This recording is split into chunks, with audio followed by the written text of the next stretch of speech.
Good evening. When people hear metal vocals for the first time, they often think that it can't be healthy or safe, and it's actually doing more harm than good.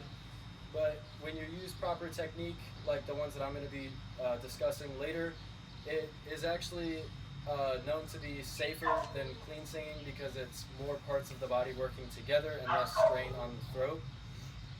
So before I jump into that, a little bit of history behind metal and metal vocals in general. So metal really started back in the late 60s, early 70s with bands like Black Sabbath, where Ozzy Osbourne usually relied on powerful, clean vocals with adding a tiny bit of grain into it.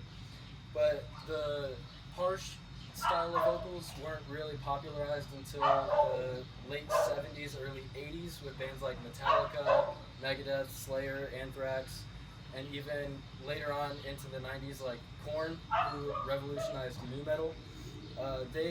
Metallica typically had more grain to their voice, but they did not lose the traditional singing like a lot of newer bands these days do.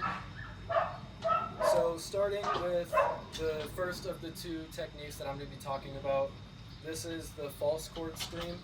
So false chords are not actual vocal cords. They are folds of tissue in the larynx. And a false chord scream is very breathy, and it's a very powerful breath that comes from the diaphragm that also works with the soft palate. The soft palate is the tissue right behind the hard palate on the roof of your mouth.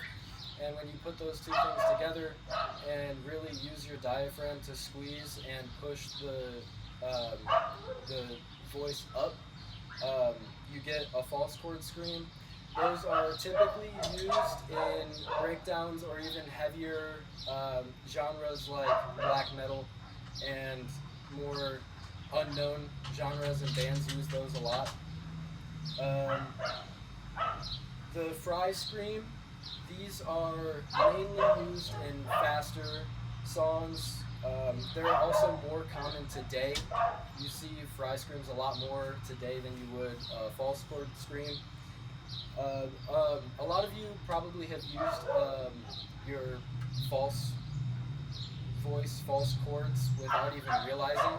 So that very grainy, kind of irritating voice that you hear when you first wake up, that's your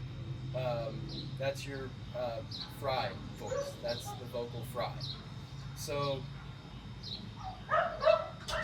when doing a fry scream, it's really about relaxing everything in your body, but you still want to kind of tense up and push with the diaphragm, but relaxing everything in your face, in your throat, in your everything. So that kind of generates a more piercing kind of scream.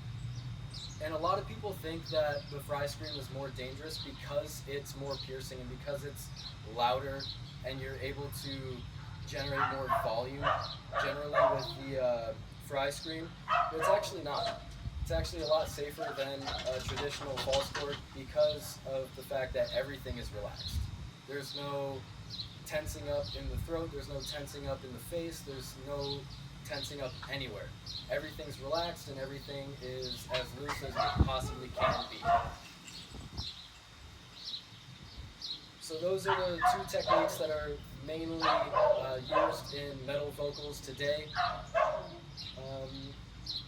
Where I'm excited to see where metal vocals evolve from this point on, because going back from the 70s when they just used the powerful cleans with a little bit of grain, and coming into today, like bands like Bad Omens and bands like Ice Nine Kills, they are very, very scream oriented, and they even, most of their songs have, I would say, 70% screaming, 30% clean singing. Bands like Knocked Loose. Brian Garris, he's the lead singer of Knocked Loose. He uses a scream called a pig squeal, which is it honestly, it just sounds like a pig. sounds like a pig squeal. It's kind of hard to explain, but those types of screams all came from the fry and the false chord scream. So it's a very metal is very evolutionary, and it will never stop evolving as long as people are around to keep it going. Thank you.